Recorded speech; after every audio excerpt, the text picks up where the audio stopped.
Sometimes all we need to do is get ourselves out of the way. Just get out of the way and stop blocking the flow that God is trying to have happen in our lives. And many times we don't even know that we're standing in the way because we have our will, our wants, the ideas we have in mind. And many times, and I know this from my personal experience, we have the best hearts in mind in terms of wanting to love or help someone, and we simply think that what we're doing is truly helping. And in many cases, we end up stressing ourselves out about things in the lives of others, or even in the lives of ourselves, by not getting out of the way. Can you imagine for just a moment if we just got out of the way? Just completely got out of the way and allowed God to flow through our lives and order our steps and direct us in the way that we should go. I'm talking our mindset. I'm talking our plans, everything about us. Can you imagine the peace, the prosperity, the joy that comes along with getting out of the way and simply letting go, letting God do what He has put us here to do through us? And there's been moments in life, pockets and moments in life, when I've absolutely allowed that to happen. And as I look back over my life, I think that's been some of the greatest transformations and changes in my life, is when I simply put my will down, my plans down, and I sought the face of God, and I allowed Him to order my steps. And I wish I could tell you all that it's an easy thing to do. It's not. It's not, because we come full of opinions, right? And strategies, and we think we have a better way of doing it. And, we want to pray for a little bit and read our Bibles for a little bit, and then we want to get on with life, right? After all, God created us in His image, Genesis 1:26, right? We're creators ourselves, right? We're very creative. God has given us imagination. So, of course, we want to get running, and we want to do things, and we want to fix things, and we want to fix people, and we want to plan and strategize and do this and do that. But I'm here to tell you all, my dear brothers and sisters, I've learned, and I am learning, when I get my butt out of the way and I allow God to do what He has planned to do through me, those are the greatest transformative moments, and might I say, even prosperous moments in my life, is when I simply allow Him to take control of the wheel. I hope you all can hear this audio, because I'm not on my regular mic. I'm literally just on my cell phone. Sometimes when a moment of inspiration catches me, and I'm not in the podcast studio, I just still have to record. So, if the audio is not what it needs to be, that's okay. The main thing is focus on the message. And by the way, for all of the new people listening, you're listening to Unlocking Greatness Podcast with Zenja Glass. I'm actually sitting in my prayer closet right now. And this morning, God just put it so heavily in my heart, if you just get out of the way. So I want to talk to you all about that. I was thinking through Gideon. I was reading through Gideon in Judges 6 and 7 this morning, and how when the angel came and called him a mighty warrior, and how Gideon was just looking at all of the reasons why he's not a mighty warrior. He said, God, if you're with us, if the Lord is with us, why has all this stuff happened to us? And I looked how Gideon saw himself as the least, right? He saw his tribe or his clan as the least, right? And I look at all of the surroundings, the circumstances around Gideon, and I literally just started crying. I was sitting on my living room couch, and I just started crying, and I thought, wow, this is the beginning of him getting out of the way and allowing God not only to speak life into him and to show him what He had for him, but also to get him to trust in His plans for his life. Can you imagine when the circumstances don't look like what you hope that they would look like, and God is still calling you higher and calling you a mighty warrior? And Gideon went through his back and forth with the Lord. If you all read the story in Judges 6 and 7, he goes on to say, give me a sign, and God does this sign where, the dew on some, I don't know, a blanket or whatever it was that was on the ground, it was wet and the ground was dry. Then He says, okay, this worked, give me another sign. He's like, and this time let the whatever, the blanket or whatever, let it be dry and let the ground be wet. Like he had to go through a process. And I think sometimes we have to give ourselves, grace. We have to give ourselves grace in going through the process of believing and knowing that God can do what He says He would do in our lives. And that's what I love about Gideon. He's like, God, don't be afraid. Don't be angry with me. I think that's what he said. Don't be angry. He said, but just give me a sign. And then what was so phenomenal, I think he had about 32 or so thousand soldiers or so. And it always amazes me how God lowered his army down, I think to about 10,000 or so people. And God was like, you still have too many people. You all listen to that for just a second. And I'm paraphrasing, by the way. God said, you still have too many people for me to deliver this into your hands. You have too many. And I've always thought about that. Like, that is so interesting that he has too many when already his tribe was already the least. And then they did this thing where they were lapping up water a certain way. And again, you all can read the story if you don't know what I'm talking about. And what did God end up doing? He ended up lowering his army down to just 300 people. And then he gave them a dream, a vision in the middle of the night. And someone interpreted the dream. And then they finally, because they got their butts out of the way, moved to the side, right? Got out of the way, finally believed and saw the purposes that God had for them. The plan, might I add, the strategy, might I add, right?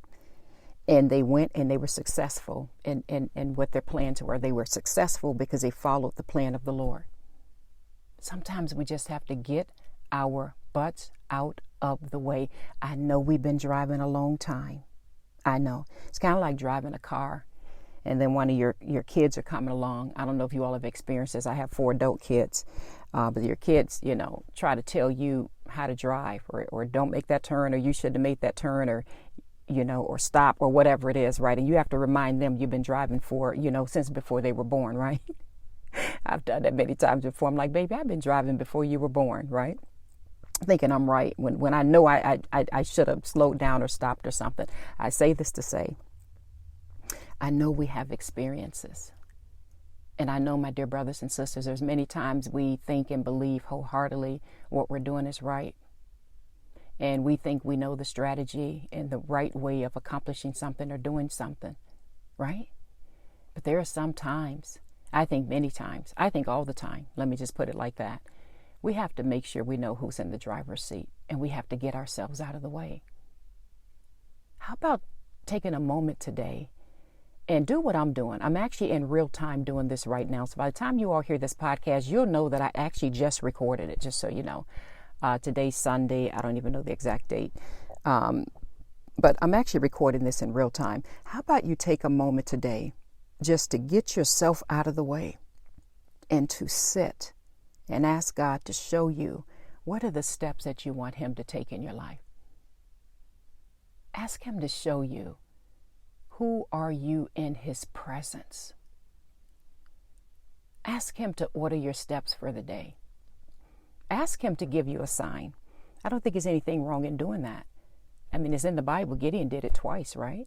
Ask him to give you a sign and make it very clear to you. What is it that you're supposed to do and how you are to do it? And simply be open to changing your plans, your strategy, whatever it is that you're working on. Be open to doing what God is instructing for you to do. And I really believe this is from my own personal example, you all. Many times I already know what he wants me to do or how he wants me to do it. It's just that it's buried so deep, because I've built my plans and strategies on top of it. And his plan scares me sometimes. I'm just being honest. His plan scares me sometimes. Just like he had me start this podcast. I didn't know a single thing about podcasting. I don't even follow podcasts, which is so funny, right? And I just remember all of that time of sitting in my closet in prayer and silence before God. And he began to show me, he literally gave me a vision of some podcast headphones, or could have been radio headphones on my ears. And I just remember saying the words out loud, God, what is that, the radio or podcast? Want me to speak to people? And I remember saying, but God, I'm barely making it myself. I'm barely making it through this storm, myself, going through this season. How is it that you want me speaking to other people when I feel I have nothing to give? And God just began to show me. And I'm like, God, I don't even know how I began to get podcast followers. Like, where do I even post the podcast? And I'm literally sitting here in the spirit, or I was, I should say, going back and forth. Reminds me of Gideon, right? Having that conversation with God and showing him why it can't work. And I just remember the first day uploading that very first podcast episode, which, by the way, for those new people who are following, it's titled, What Are You Going to Do with the Time You Have Left? And I just remember just walking in obedience and doing what God has instructed for me to do. And how he just blew on it and blew on it and blew on it. And little did I know, you never could have told me in a million years that there would be almost 1 million subscribers worldwide, between my podcast and social media followers. And that is not a bragging thing, reason why I'm saying that. It really is not, because it had very little to do with me. It had to do with walking in obedience to what God has told me to do in the way that he told me to do it and in the timing that he told me to do it. A dear friend of mine a long time ago, she told me, she said, Z, success is doing what God has instructed for you to do in the time he allowed. And I told her, I said, I would never in my life forget that definition. She said, that's what true success is. So I want to say to you all, my dear brothers and sisters, I know that there's a lot going on in life right now for all of us, all around the world. And I hear from so many people. And I know that there's so much going on in every single area, from spiritual, attacks of all kinds, to financial impacts, to maybe things dealing with their family or your spouse or your children or something. It's just all across the board. It just seems like there's just attacks left and right. And especially for those of you who are leaders and who are entrepreneurs, right? Who are out there on the forefront leading the way, right? Especially for those of you who are prayer warriors. But I just want to encourage you all, consider getting out of the way and let the wisdom and the knowledge and the strategy from God truly flow freely through you. Stop blocking it. Stop blocking it. This is a prime example right now. I was absolutely not at all planning on recording a podcast episode today. There's been a tremendous amount going on. Today is really another one of my downtime days where I'm sitting in my living room. I'm looking out the window at the trees. I have several books in front of me, including, of course, my Bible and my book Necessary, of course, right? And getting some clarity on some things was not in my heart at all. But as I began to pray to God and tears began to roll out from my eyes, and then I began to read the story of Gideon, God just put it so gently in my spirit, get out of the way. Get out of the way. My people need to know to get out of the way. Not only you, but my people. Get out of the way and allow my well to spring up within you and to flow. And I'm like, I wasn't planning on recording nothing today. Got a lot going on. But God, I know you're speaking to me, and I know this word needs to be delivered to your people. So I bought my little butt right on upstairs, and I'm sitting right now in real time in my closet, literally sitting right now as I'm recording on my phone, right? Which was another reason why I wasn't going to record, because I know the quality is not as well on my regular, podcast mic, right? Get out of the way and just let me flow through you and watch what I'll do. I pray to God that someone's listening to this right now, and this is exactly what you need to hear. Let his well spring up within you and let it flow and go in the direction of the flow from the Holy Spirit. I'm going to read to you all a little bit from my book, Necessary. Another thing I wasn't planning on doing, and God put in my heart, read the chapter, Letting Go. So chapter 13, I'm just going to read a little bit from this. And I don't even know how much I'll read. I may read some of it. I may read half of it. I may read all of it. I'm just going to let the Spirit flow. But I'm reading from my book, Necessary, and this is chapter 13. The affirmation is titled, Letting Go. It's time for me to let go so that I can begin to live. It's time for me to thrive in life and receive all that God has in store for me. I must let go of what no longer serves my destiny. I must let go of my fears. I must let go of my doubts. I must lay all my burdens on the altar where they belong, in the hands of my Father who is meant to carry them. I must let go. I am a new creation, and I must learn to live. That's the affirmation. Now, I'm on page 154 for those of you who want to follow along.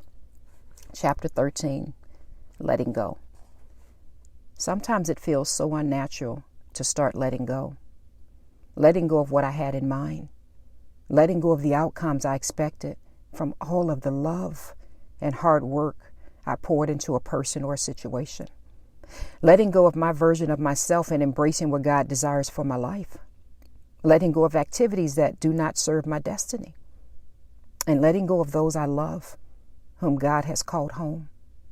Sometimes it really hurts to let go. But if we live long enough, it is a process we all will experience at some point in our lives. Letting go of what I had in mind is perhaps one of my greatest challenges. Life doesn't always turn out the way we predicted because the pathways to our destiny are seldom straight lines. It is so difficult to move out of the way and let God do what he does best, and that is be God. We have to let go. We have to let God be God, not only when it comes to our lives, but also in the lives of others. We must remind ourselves that it is not our responsibility to play his role in the lives of our loved ones. And I know firsthand this can be very difficult when it comes to our closest relationships. It took me nearly 50 years to understand that letting go is an act of love, not only for others, but for ourselves as well. Sometimes we may not realize how much stress and anxiety can impact us mentally, physically, and spiritually until we begin to show symptoms. It wasn't until I began to let go of situations in my life and place a greater priority on my well-being and in my walk with God that I saw the magnitude of the pressures I was trying to carry.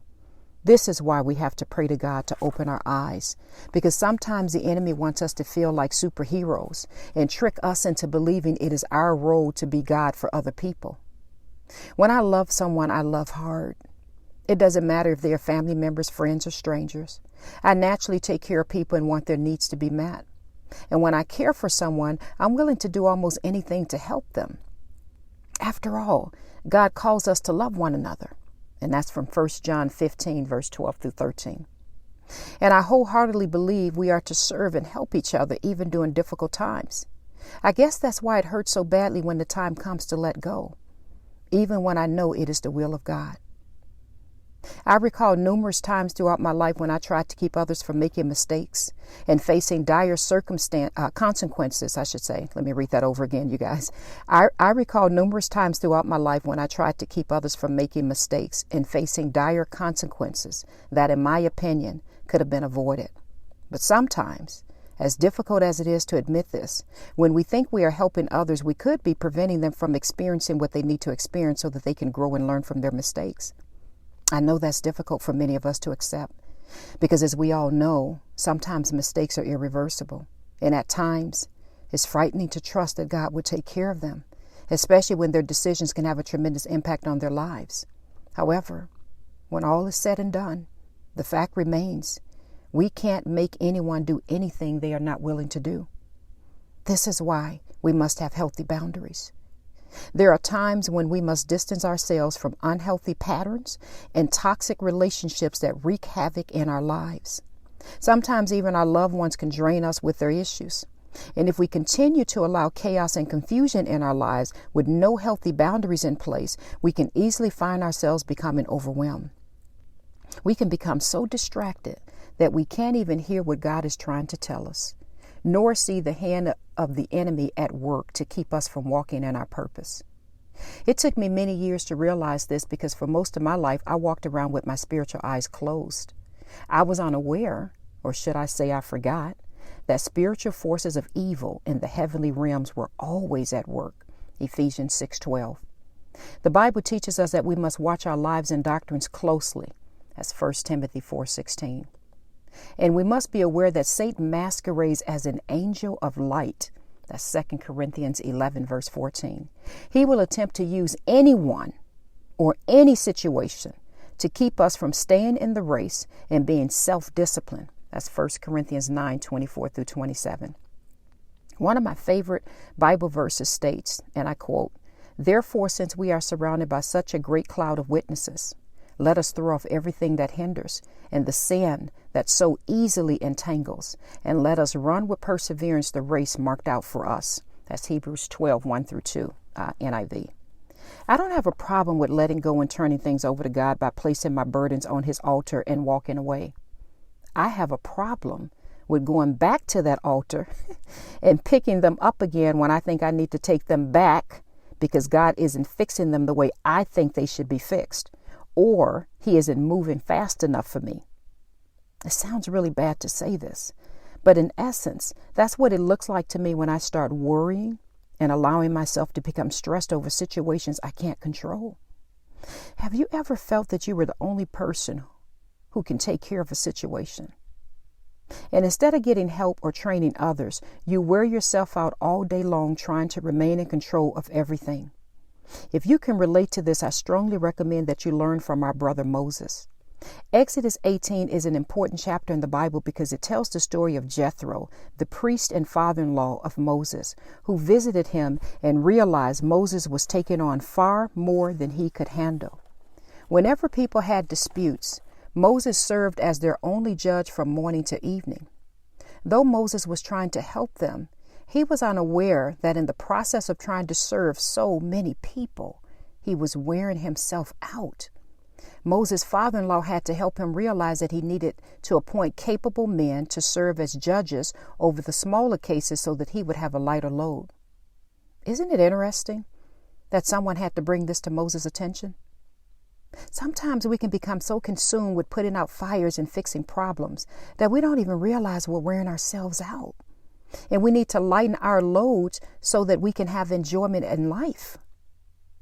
If we can just remember to lay our burdens on the altar and leave them there, we could save ourselves a tremendous amount of pain and grief. I know that's easier said than done.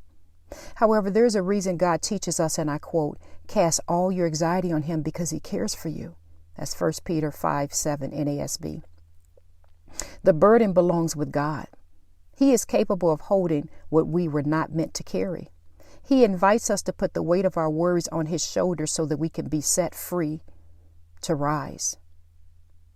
I had to come to the realization that letting go of relationships doesn't mean you no longer care, love, or pray for others. In fact, I have prayed more for some people after they have been set free from my life than when they were in my presence. Why?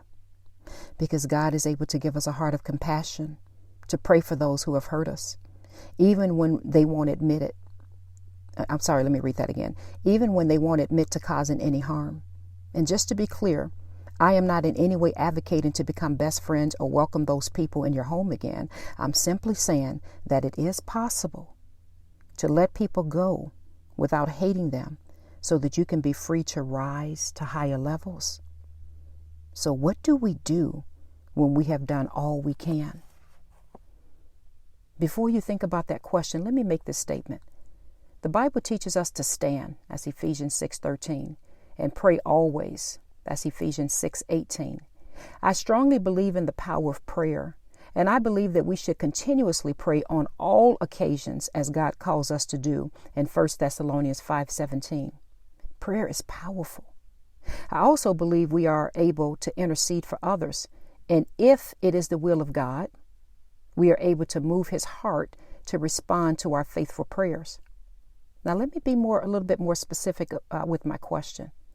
What do you do when your life has become consumed with trying to change a person or a situation, and you have worn yourself out because you are carrying their loads?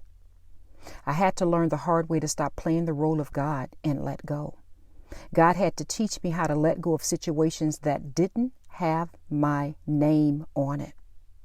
And just to be clear, that does not mean I stop praying for them.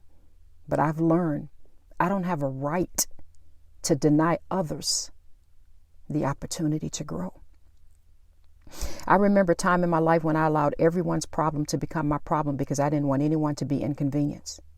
For example, if someone I love was completely undisciplined with their finances, I would deny myself and give them money so that they could purchase whatever they needed or pay a bill or what have you. In the name of love, I wouldn't let them suffer any consequences because I felt guilty if I was able to help them and didn't bail them out. I felt it was the Christian thing to do because we are to help one another, right? The problem was, I should say, the cycle continued because they would consistently spend outside their means and then run to me again and again to solve their urgent financial needs because they knew I wouldn't say no. It took me years to finally realize that their emergencies did not need to become my emergencies. And the help I thought I was giving them was actually enabling them to continue the pattern. I ended up becoming so exhausted. Somehow I felt it was my role to be their hero. I got to a point where, excuse me, y'all. I got to a point where I couldn't even stay focused on what God had planned for me to do because I was too busy playing God in their lives. I was so wrapped up in their mess by trying to keep them on the right track, I didn't even realize my own finances were suffering. My prayer life was suffering. And I was taking on loads I wasn't meant to carry. I wasn't reading my Bible as often as I used to. I was always in a state of anxiousness and nervousness. And I certainly was not at peace in my spirit so that I could receive the direction God had for my life. Can anyone relate to this? Can anyone relate to being so consumed in the lives of others that you barely have a life of your own? This is common for those of us who love hard. We sincerely care for the well-being of others. And without realizing it, we find ourselves sitting on the throne in their lives because we moved God out of their way and taught them to run to us to fix all their problems. And we wonder why we feel so tired and exhausted most of the time. We're carrying loads we were not meant to carry. There was a time in my life when I was consumed with keeping some of my loved ones from getting into heated arguments with each other.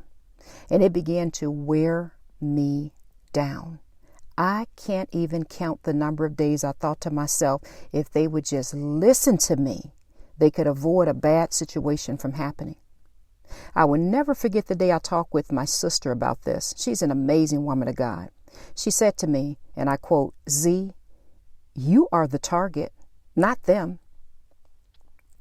That stung so badly, but I needed to hear it. I needed to feel it because it shocked me and woke me up. It opened my eyes to the true spiritual battle that was taking place. I was consumed with trying to prevent what could happen to those I love. I was so wrapped up in trying to keep arguments down and keep them from making mistakes that could have ended them in trouble that I was losing sight of my own life. In my attempt to run their lives, I forgot I had one of my own. I wasn't paying attention to what God was trying to manifest in my own life. The real target was me. The enemy was trying to keep me so distracted that my eyes would not be on the Lord. But how do you let go of someone you love without feeling guilty? And is that even possible? In all sincerity and honesty, I haven't quite figured it all out, but I've certainly gained a healthy spiritual perspective about how God calls me to respond. This valuable lesson can be found in Galatians 6:2-5. It clearly teaches us the difference between burdens and loads, and it helps us to make wise decisions about what we were meant to carry and what is meant for others to carry for themselves. Galatians 6:2-5, ESV, starts off by teaching us that we are to carry each other's burdens, but it ends by stating each person should bear their own load. For a deeper understanding, you can research the Greek translation of those words for yourself. However, I would do my best to explain it as I understood it from my Bible lesson years ago. I never knew there was a difference between a burden and a load because I always thought it would be selfish of us who claim to be Christians and not meet every need that arises around us. If you study this, you would discover in the King James Version, the word burden is used twice in the same passage. However, the words have different meanings. Burdens are situations that can be very oppressive to carry alone, such as a recent medical diagnosis, and relying on others to help you with the care that you need. As believers in the Word of God, we are to carry each other's burdens and take care of each other. Loads are often seen as issues that people must take personal responsibility for. An example of this can be someone consistently overspending and being completely undisciplined with their finances, but always asking for money because they know they can get it from you by making you feel guilty if you don't help them. At some point, that person must take responsibility and carry his own load. That is not a burden for others. Let me read that again. That is not a burden others should continue to carry for them. While there are certainly exceptions to all of this, these have become my general guidelines that God has taught me so that I can discern, is this something I should be carrying? Is this something I must now let go of? I am a natural giver, and I strive to meet needs when I can. But by the grace and wisdom of God, I finally learned the value of the word no without strings of guilt being attached to it. I've finally realized that it is okay to put down loads I was not meant to keep carrying and let God complete his work in the lives of others. And let us not forget, we also have to let go of the old version of ourselves so that we can rise and live a life that brings glory and honor to God. That includes letting go of spiritual strongholds, counterfeit gods, idols, and harmful activities that no longer serve our destiny. The Bible teaches us, and I quote, "If anyone is in Christ, the new creation has come, the old has gone, the new is here." That's 2 Corinthians 5:17 NIV. I know firsthand how appeasing those counterfeit gods can be. They feel so good. They bring such pleasure. And they hide so well. They try to convince us that we are not strong enough to let them go and that we need them. They try to coerce us into believing that God isn't powerful enough to free us from their grip. But we must let them go. We must let go so that we can honor God and live a life that is pleasing to him. Satan, the father of lies, desires to destroy us. That's Luke 22:21-32. He hides in the darkness, hoping that we will never let him go. Lastly, sometimes people may let us go. If that ever happens, I encourage you to seek God for wisdom and insight and find out if you did anything wrong. It doesn't matter if it was intentional or unintentional. It is so important to God that we respond in humility and seek forgiveness when we have wronged someone. And I know that's difficult to do, especially when you can easily point out all the wrongs they did as well. But there's a passage in the Bible that always humbles me when I'm tempted to focus on what someone else has done in order to justify my wrongdoings.